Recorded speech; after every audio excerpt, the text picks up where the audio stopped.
velkommen til, og tak fordi I er kommet. Jeg vil gerne præsentere min bog, Rummet, som udkommer i dag, og som er med kort og længere prosa. Og ja, altså som I kan se, så er der brændt hul i forsiden. Og det er altså ikke en fejl, det er der nogen, der har spurgt mig om. Det er noget, vi har gjort med vilje, nogle af os. Og altså, det starter egentlig med, at det handler jo om rum. Og jeg har ledt efter en forside, hvor der var noget med rum, der ikke var rum. Og så faldt jeg over hende her, med dem Winkelmann, som har lavet altså, mere med huller i. Og så den her, den var jeg bare helt vildt begejstret for. Og spurgte hende, om man må bruge den. Og det står også i bogen, at hun er ligesom inspirationskilden til det. Så det fik jeg lov til. Men så kunne hun ikke finde originalen. Og så min grafiker, som egentlig også havde lovet at komme, Snorre Næsmann, med Depot 1, som også står noget om i bogen. Han er nævnt i kolofonen. Han sagde, skulle vi ikke bare brænde nogle huller i bogen? Og jeg var sådan lidt, det synes jeg ikke lige. Men så fik jeg tænkt mig om, og så synes jeg, det var en ret genial idé.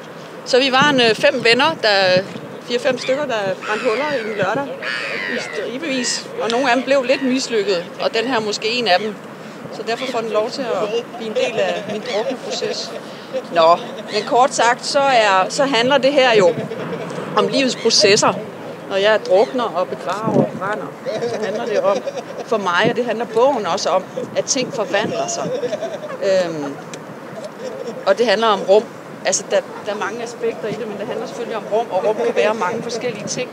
Og at mine tekster har arbejdet med, at rum forvandler sig også i én tekst. Altså det rum, der opstår i én tekst midt i den, eller til sidst skifter form nærmest, eller sådan noget andet. Så derfor er den tekst, der hedder Fortællinger kan være rum, den mest centrale for mig. Det er sådan en metatekst. Nå, men ellers så er det jo utilregnelig litteratur, jeg skriver. Og bogen er delt ind i 3 dele. Kældermentalitet, anelser og perspektiver. Og der er sådan en udvikling fra klaustrofobiske rum til mere anelser om nogle andre måder at være på i rum, eller være til stede i rum på, og rum kan være på, til at man bryder helt ud og ind, både ud af rummet og ind i mennesket og ud i verdensrummet og sådan noget. Det er der, den slutter. Og det er også den del, jeg vil læse nogle få digte op fra.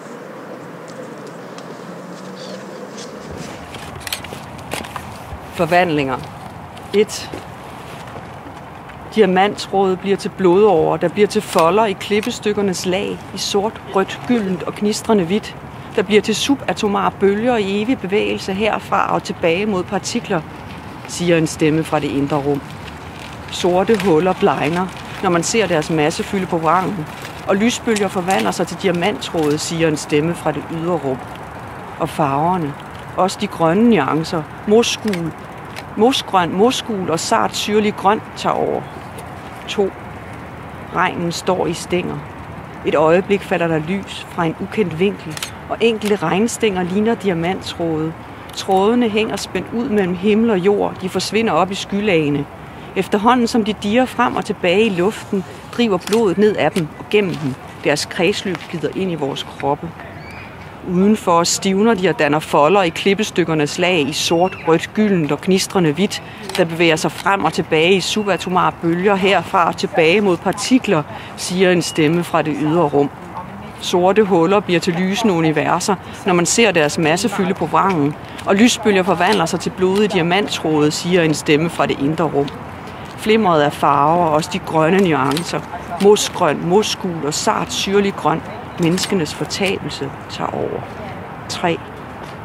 Farver og bølgeflimmer, tråde, årer, folder, lag, stråler, ånd.